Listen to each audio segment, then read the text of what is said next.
দেখো বন্ধুরা, আবার নিয়ে আসলাম আপনাদের কাছে নতুন একটা ভিডিও। এখানে দেখতে পারবেন আপনারা যে এই মেশিনটা কিভাবে অ্যাসেম্বল করা হচ্ছে, তার কিছুটা অংশ আপনাদের আমি ভিডিওর মাধ্যমে দেখাচ্ছি।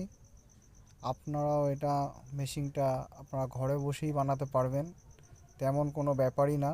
আমি পুরো আপনাকে গাইড করে দেবো আপনাদেরকে। আমার চ্যানেলটা আপনারা সাবস্ক্রাইব করবেন এবং আপনারা সবাই আমার পাশে থেকে সাহায্য করবেন। দেখতে পাচ্ছেন আপনাদের কাছে নতুন ম্যাগনেট চার্জার মেশিন। এই মেশিনটা বানাতে স্বল্প মূল্যে হয়ে যাবে। দেখুন বন্ধুরা, আপনারা যদি শিখতে চান তাহলে অবশ্যই আমার সাথে যোগাযোগ করুন এবং আমি আপনাদেরকে সাহায্য করব। আমাকে আপনারা মেসেজ করবেন, আমি আপনাদেরকে গাইড করে নেব। আজ এই অবধি ভিডিও, পরবর্তী ভিডিওতে দেখা হচ্ছে তাহলে বন্ধুরা।